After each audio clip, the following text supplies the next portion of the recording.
AI already knows a lot about you, but most creators still know surprisingly little about it. While you're still using ChatGPT to write LinkedIn posts or reply to emails, serious creators are activating AI agents and custom GPTs to save hours of work and increase their value in this industry. This season of Making It in the Toy Industry, we are studying, critiquing, and mastering the AI tools that actually matter, the good, the bad, and the UI ugly. Welcome to Making It in the Toy Industry, a podcast for inventors and entrepreneurs like you. And now your host, Azhelle Wade. Hey there, toy people. To kick things off this season, we need to address the elephant in the room around AI. Now, if you've been resistant to using AI tools in your toy business, or if you've started but quickly quit, feeling overwhelmed, then listen up. This episode is designed for you, for people who feel uneasy and unsure about AI. It's also for those of us that have a love-hate relationship with AI. Self-included. I made this episode for both me and you. I've used this tool in my business openly, but of course it doesn't come without some risk. So in this episode, we are going to break down what risks AI poses to our environment, our minds, our businesses, and our toy careers. By the end of this episode, you're going to understand the impact of AI, its best use and worst use cases, so you can choose to use it in a way that doesn't feel reckless or unethical or out of control, or totally opt out. So first up, I want to talk about why this fear makes sense. First, no one in the toy industry wanted to talk about AI, but little by little, companies are quietly integrating it into their workflow. Anytime a story pops up about a brand or a toy company using AI, the public seems to be enraged. So why does AI feel so triggering to so many people right now? In 2021, as a society, we decided to slow down and we focused more on being present, learning new skills, and many of us started new businesses and new careers where our happiness, our family, and our health were all prioritized over work. We stayed home and spent time with our loved ones. Employers had to charm job applicants. Employees had major leverage. It was a season of easy growth for many. But we fast forward 4 years into the era of AI, and as a society, we are back on hyperspeed. I'm sure you see it at your own job. Here in the toy industry, every friend I talk to says the same thing. We're developing more products with smaller teams. We are drowning in work. We are doubling our number of SKUs. And yet, somehow, there are less traditional jobs to go around. AI has come in and taken data entry jobs. It's taken some coding jobs. It's even impacted customer service roles. Seriously, there are AI tools out there that can just speak to you as if they are a customer service employee. But at the same time, AI has also triggered an entrepreneurial boom of solopreneurs. In October of 2025, nearly 9 in 10, that's 88% of small businesses reported using AI tools. 73% said it was important to them being competitive and growing over that past year. That research comes from the Small Business Council, link in the description. Now, at first, AI seemed to be the answer to our never-ending to-do list. Yet, here we are in 2026, feeling more overworked than ever before. Why is that? Well, here's my theory. AI feels overwhelming because it arrived right as we were nestled in to a slow, reflective self-care period, and it just pushed us into this fast-paced, highly competitive SEO and GEO-focused ecosystem. Okay, SEO is search engine optimization, and GEO is basically that, but AI generative optimization. This is an ecosystem where everything we create, write, launch, and share needs to be, and I say that with quotes, needs to be optimized perfectly for AI agents to find it because of these ever-advancing algorithms. In order to be fast enough to compete, we have to be found by AI.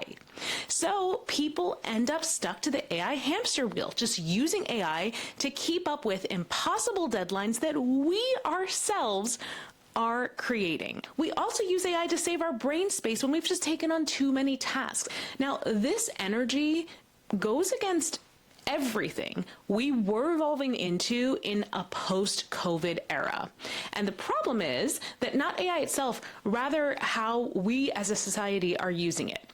Instead of using AI to do less and to live more, most creators and businesses are actually using it just to do more, not realizing that doing more work supported by AI is still more work, and it can actually be 2 times more work.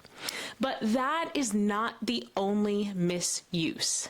Many people are letting AI do all of their thinking for them, do their planning for them, and they wonder why they have no intrinsic motivation to complete a business plan that they actually had no real investment in building.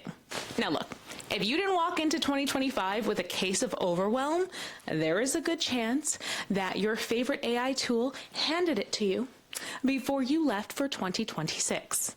Watching people online generate toy designs in seconds, children's storybooks in minutes, and YouTube kid shows without real actors, you may have found yourself thinking, there's no way I can learn to do that. Or, well, if AI can do it all, what will I do? Or maybe you're wondering, I don't know, like, where will I work? Or what will I sell? Maybe even bigger, how will I survive? Well, 1, you're not the only one thinking that. And 2, you will survive by figuring out what the AI integrated process of your current job or your dream job is, perfecting that process and selling it as a done-for-you service or executing it to do your job better than anyone else. But before you start integrating AI, you've got to understand the risks associated with it. So how about we dive into some of the risks next? Let's talk about what people are actually afraid of in regards to AI. Now, the internet is a tool I've been using my entire life. I've never known a time without access to the internet. However, I do remember in grade school, it was always a fight to convince our teachers that citing sources on the internet were valid. They always insisted that we cite books instead, and we would groan about what a waste of time that was. So there were benefits and risks to us using the internet, but as a whole, it was largely a huge advancement for society. We know that books are still valuable, but the internet did give us a lot to our fingertips really quickly. Knowing the risks, however, allowed us to approach how we use the internet differently. For high school children, understanding that anyone can write anything on the internet encourages the student to cross-reference multiple sources to confirm the validity of the information they might cite on a paper. For parents, understanding the risk and danger of online bullying encourages parents to control or limit their kids' access to the internet. I say that to say, when people are hesitant or angry about AI, it typically stems from a place of fear. Fear of the uncertainty of the future, fear of not being able to catch up, fear of becoming obsolete, fear of doing more harm than good when using it, fear that they're not choosing the right thing to do at this critical time. Fear is a good response. It's your body and your ego trying to protect you. So let's dive into it. Let's talk about 3 fears people have about AI and look at some research that supports or debunks them. First big AI fear, fear for the environment. One of the most worrying arguments against using AI tools, like but not exclusively ChatGPT, is the environmental impact of those tools. So ChatGPT experienced the fastest growth of any consumer application in history. They reached over 100 million weekly active users from November 2022 to 2023. That's 1 year. As of November 2025, ChatGPT was doing around 29,000 prompts per second. Now, every time you use AI, it uses electricity. That electricity is coming from a large land-based data center that houses supercomputers. It causes carbon emissions, and water is used to cool those supercomputers as they heat up, or the servers as they heat up. In 2024, data centers accounted for 1.5% of the world's electricity consumption. That demand is expected to double by 2030. The United States accounts for 45% of that consumption. Now, according to an article by CSO Futures, a single AI text prompt that you put in consumes 4 to 5 times more energy than doing a normal Google search. But think about how many times do you search Google till you find the answer. Now, the electric cost of training an AI model, like creating a ChatGPT, well, scientists from the University of California at Berkeley estimated that it uses roughly enough electricity to power 120 average US homes per year. Yeah, creating an AI tool takes a significant amount of energy. But the real question is this: is it more carbon efficient to have an AI tool do the work than it is to have a human do the work? Well, a scientific report published in February of 2024 theorized not. A detailed study utilized year-round carbon emissions and calculated the emissions of a ChatGPT versus human from the US to write an article page. ChatGPT used 1,100 less carbon emissions than a person writing that same page.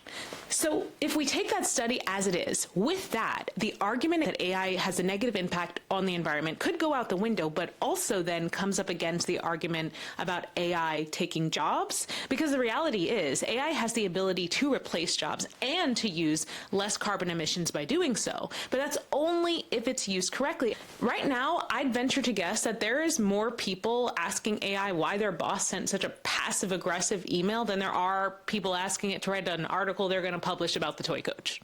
But the real question and problem is this: companies are well aware that the increased carbon demand to use AI is unsustainable. Because of the expected growth of data centers due to AI, companies like Microsoft and Google are investing in new tech to make this carbon need sustainable. There's a project called Nantic by Microsoft where they created an underwater data center that was successful in using less power, but it did increase the temperature of the water, which would, if done at a mass scale, have a negative impact on marine life. So that is likely not something they're going to move forward with.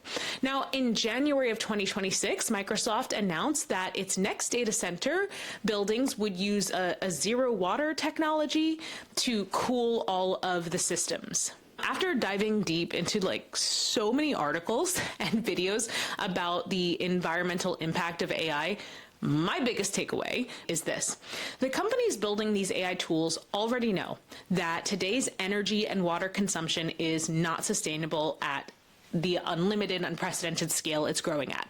The surge we're seeing in AI stock value is driven by the potential that these companies are racing to meet. Those valuations will lead to reinvestments and into infrastructure, more efficient data centers, new and cooling technologies that will use less water.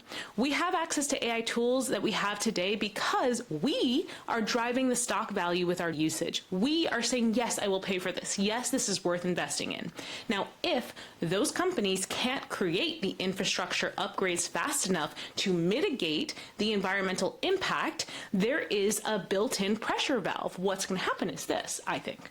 Companies can simply throttle back usage for free or lower paid customers. We've already seen it. People are constantly talking about their favorite AI tools getting dumber and dumber with new updates, slower performance, lower quality outputs, and companies will do that to use less energy for lower paid users. Do you remember when Amazon's 2-day shipping was free and actually 2 days, until the entire market was cornered by Amazon, and now it's part of a Prime subscription and not even always 2-day. Let's dive into fear number 2, the fear of ownership. The fear of ownership with AI tools is seriously valid. So before you dive into any AI tool, I 1000% suggest you read their terms and conditions, because not only do some of the most popular AI tools take ownership of anything that you create and output with them, but they also may legally make you responsible for anything you upload to them. So uploading a picture of a brand or a logo that you don't own, you could potentially be held legally responsible for that upload. Yikes, I know. So let's take a look at some of the terms and conditions of some of the most popular AI platforms. Okay, I got to get my iPad for this.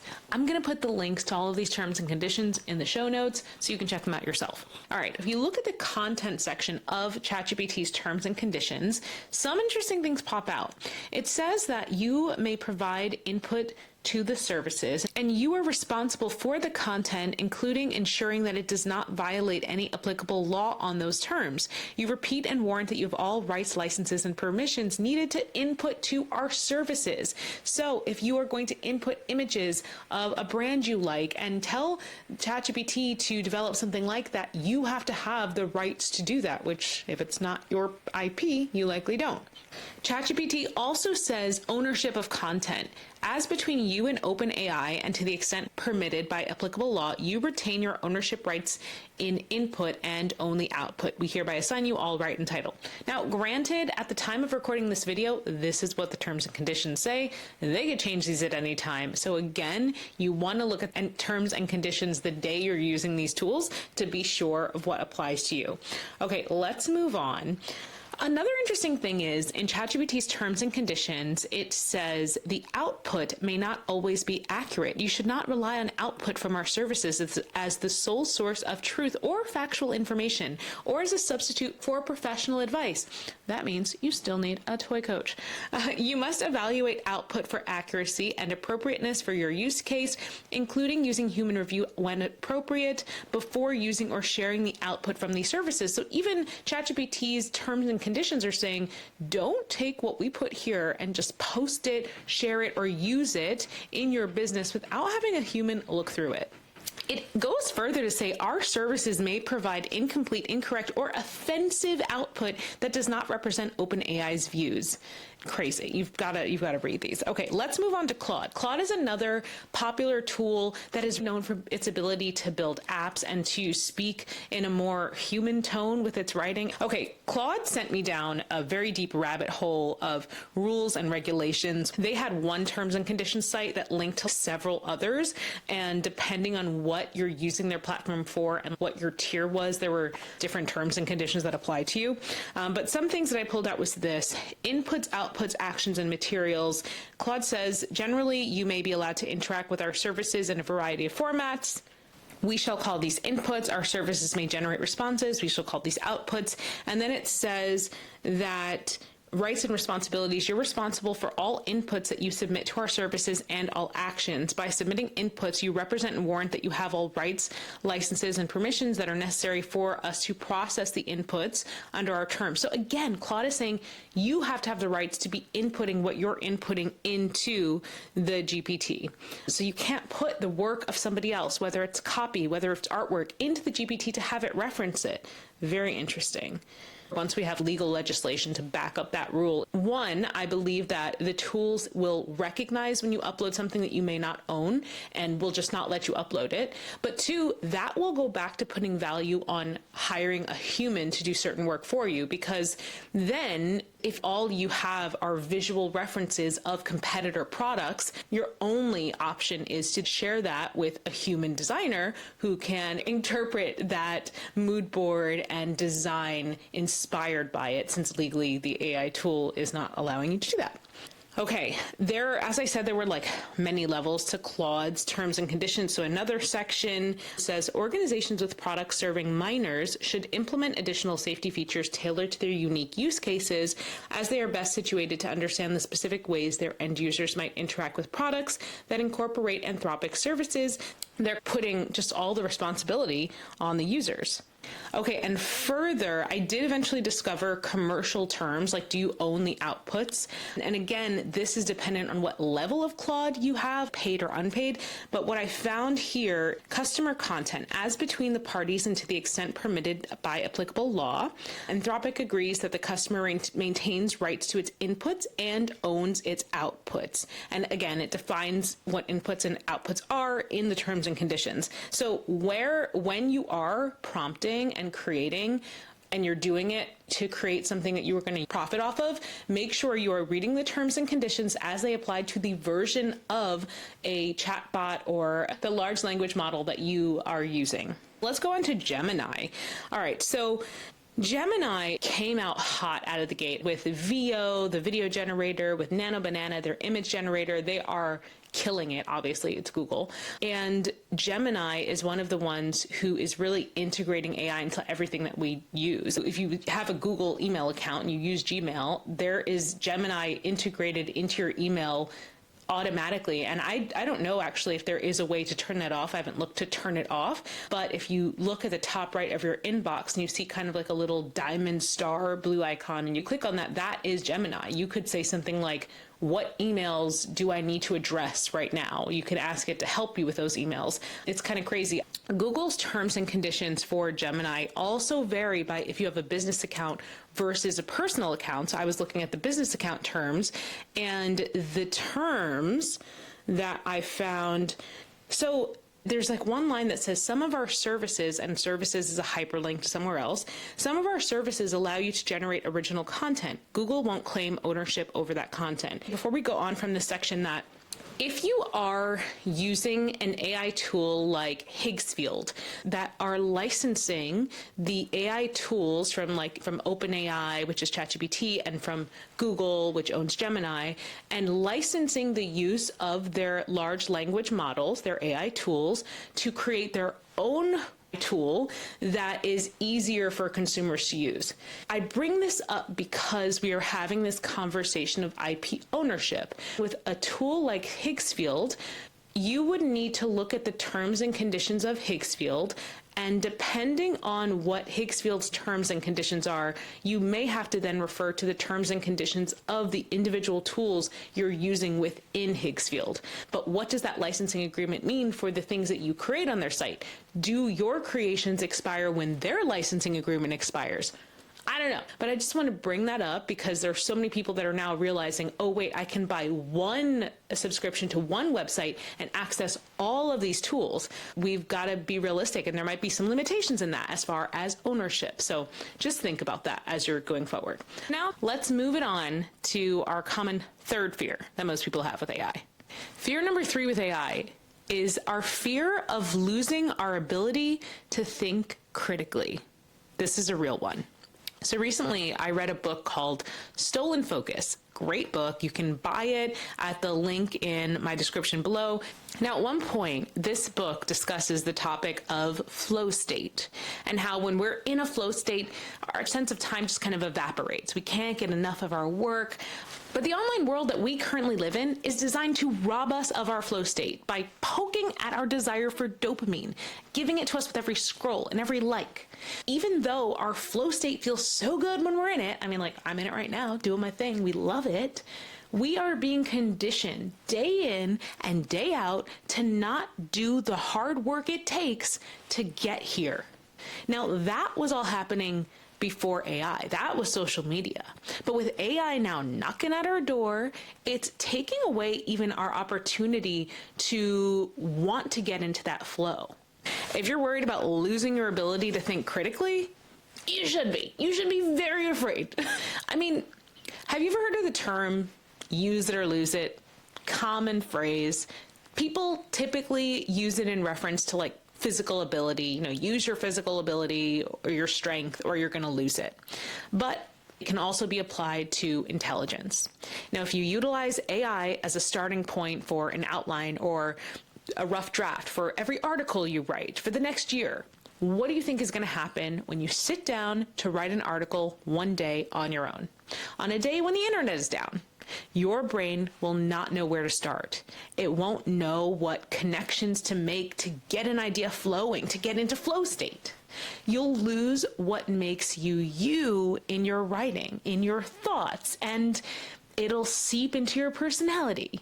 And the worst part is it will be happening to your friends, your coworkers, everyone around you until we're all this like dull version of who we once were.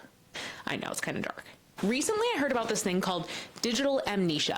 In an article from Penn State, digital amnesia is the experience of forgetting information that you trust a digital device to store and remember for you. So my generation, the idea of remembering phone numbers seems silly. But years ago, before cell phones were so prevalent, remembering phone numbers of your family, friends, it was just normal. It was imperative. I mean, that's how you contacted them. The process of remembering those phone numbers activates an important part of our long-term memory. But now with the introduction of AI, digital amnesia is bleeding into everything. Why know the history of the term toyetic when AI can remember it for you? It could erode our cognition, our ability to comprehend information, our ability to know right from wrong.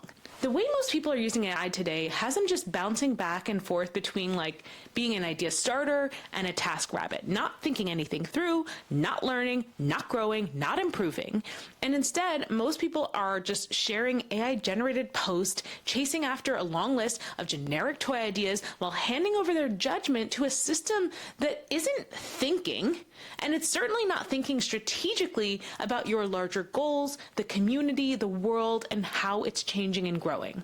As much as you may want to shut your eyes and just like wait until AI goes away, you can't, because it won't. Instead, you are going to have to control where, when, and why AI has an input into your toy business. I know this conversation got scary. We got a little dark, but it's true. So I want to talk about how we can use it correctly. I want you to think of it like this. You wouldn't hire a student out of high school with no prior experience to work in your toy business, fulfill your website orders, write your website, your emails, hand them a one-page SOP document, give them access to your Shopify account, and just expect everything to work out perfectly. You wouldn't do that, right? You wouldn't, right? Also, you wouldn't take a VA from overseas, just give them a quick rundown document of your business, 1 week to come up with a plan for your entire year, and just start implementing what they say without question. You wouldn't do that. No. So why? Why would you let AI lead you in that way? While AI may be a supercomputer, you have to remember it's trained on human data that changes all the time. Every output should be measured and judged by the human eye before being approved for the next step. When done correctly, AI integration into your product development process can increase your company's capacity and its output quality, but it has to be human-led and human-checked. The first step is to understand what AI can and can't do for your toy development process. And that's perfect because you are listening to season 6 of this podcast. So by the end of the season, you will know what AI can do for you. This is what's happening next. You, not ChatGPT, you, not Gemini, you, not Claude. You are going to design that AI enhanced workflow. You are going to analyze your current workflow and look for bottlenecks, places where the project gets stuck. You're going to ask yourself, is there an AI tool that can do this? If AI could do this task, how much time would it alleviate? Would it actually result in a better end product faster? Once you design this optimized workflow, you're going to either, 1, use it to be better at your existing job, 2, use it to take on more clients with the same or marginally more overhead, or 3, sell the process of building that system and build it for other people. I'm seeing that quite a bit right now. The most important thing I want to wrap this part up with is this. We have to lead AI with our voice, or we are all just going to sound the same. You will not stand out. You will not have taste. You will not be able to think critically and problem solve. And if we are all relying on a system that was built relying on our brain power, over time that system's ability to solve problems will erode. So we need to maintain our ability to solve for new problems in an ever-changing environment and to think critically and make changes quickly and not be reliant on a system that honestly tomorrow could just go down. Let's dive into a little bit of real-world proof. I recently gave a talk on AI called AI in Toyland at the People of Play Innovators Conference in Chicago. This was my 3rd time speaking on the topic of AI at this conference. The talk was intentionally designed as a part 3 update on AI use in the toy industry. The room was so packed. It was filled with toy industry executives, inventors, and small business owners. I'm going to quickly flip through my presentation. I introduced myself, talked about my history in the toy business, talked about my recent appearance on Brand with Jimmy Fallon on NBC, my student success stories, and then I addressed the room. I was really curious to know, out of the 100 or so people in that room, how many people were actually using AI. So I asked this question: when it comes to AI tools like ChatGPT, Claude, or Gemini, which one sounds most like you? And a majority of the people in the room were either AI explorers or AI builders. Most of the room had already been engaging with AI tools and felt comfortable with them. In the first few slides of this presentation, it was clear to me that the toy industry had been secretly moving in the night on AI.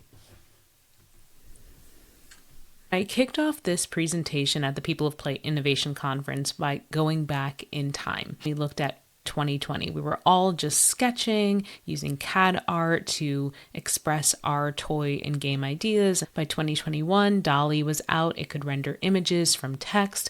2023, those images were crisp and clear. 2024, they looked photorealistic. And then 2025, ChatGPT could render consistent characters image by image and create orthographic views. In the same year, 2025, AI tools can create 3D models. The example I showed in this presentation was Meshy.ai. Because we had a room filled with executives, I did a poll to see how many people use AI and think AI is important in the toy development process, and it was shocking. 32% of the people in that room, of 63 respondents, said that prototyping was going to be most affected by the toy development process. After that, 30% said content creation, 22% said concept development, and only 16% said marketing and sales, which was really interesting because I had a pretty cool AI tool I wanted to show the marketing and sales people that may have changed their opinion. My first talk at this conference was in 2022, and this poll would have looked extremely different in 2022. The only one talking about AI in the toy industry in 2022 was me. As a Lone Ranger forging the path for AI in the toy industry, I still remember the audible gasps in the room when I showed how ChatGPT could not only ideate game concepts, but render them in seconds. It was pretty surreal. That first talk was in 2023. My second talk in 2024 focused on workflow, because as AI gained popularity, teams found themselves overwhelmed with ideas, but no one actually executing the work. So I showed workflows that could help us do that. But this third talk focused on something different. It was no longer whether AI was coming to the toy industry. It was more of a wake-up call saying, it's already here.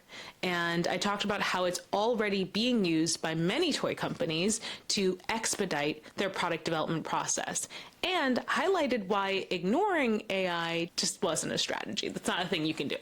So in the audience, there were also several college students, and they challenged me with some serious questions. Some of the questions they asked: what are we supposed to do? Now AI is here and there's no jobs for us. They told me how they spend so much on schooling and everything they learned was kind of invalid now.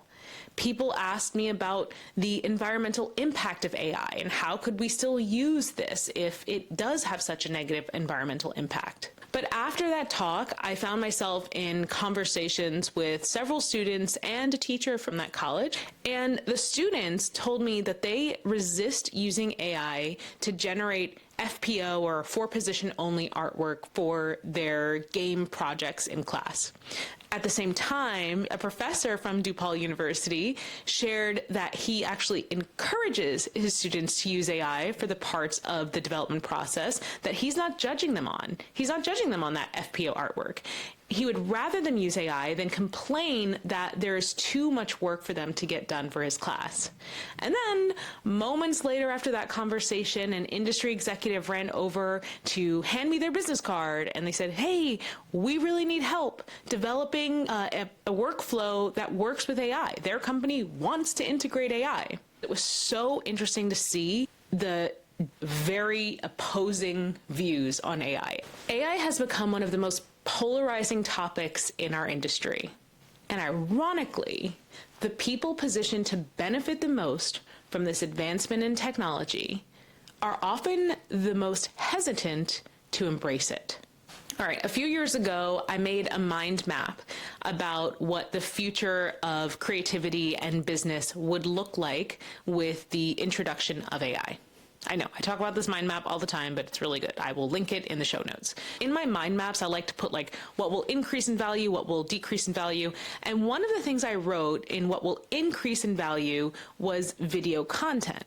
And then a few years after making that, I removed that prediction because AI generated video started coming out and it was just like indistinguishable from traditional content. Video has increased in value despite the fact that there's so many AI generated videos because AI has actually made it easier to edit videos than ever. It's made it easier to add transitions and effects than ever. It's easier to green screen. It's easier to add captions. It's easier to sync audio to fix mistakes. So there's even more value in video content because it makes creating natural video content easier. Yes, people can generate fake AI influencers, but like anything else, it will die down in popularity due to oversaturation.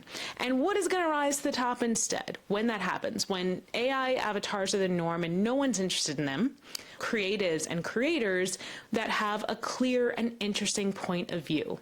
Creators with taste, with personality, with energy, with joy, with interesting things to say. People who know what they want to say and just use AI to help them say it better. That is the permission I wanted to give you today. You don't need to use AI to just be everywhere, to do all the things, to create more. You don't need to use it the way social media tells you to. There is so much more value in heartfelt and connective products right now. And the creators who are going to continue to win aren't the ones who are going to just adapt to every new AI tool first. It's going to be the ones who can connect with their audience, their ideal target market the most. They're the ones who understand where their judgment still matters. When you're promoting your toy brand, what do people really want to see? Okay. Next week on the podcast, I'm going to be talking with a small business owner who identified AI tool that is actually being used on Shopify, WooCommerce, and products are getting scraped and put on marketplaces that they didn't sign up for, with wrong items being sold, prices listed incorrectly, and unlisted items being shown as available. It is pretty wild. This is why it's so important to understand where AI is going, where your rights are with AI, and just staying on top of how technology is changing as a product owner.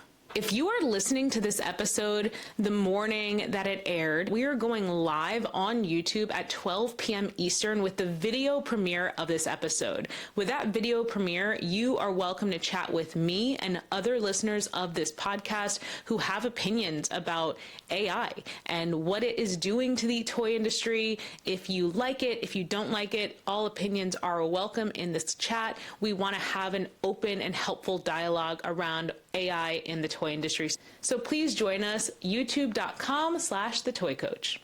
As always, thank you so much for spending this time with me today. When you're building your next big toy idea, think about who it's for, how it can scale, what's the wow factor. That is how you make it toyetic. Until next week, I'll see you later, toy people. Thanks for listening to Making It in the Toy Industry podcast with Azhelle Wade. Head over to thetoycoach.com for more information, tips, and advice.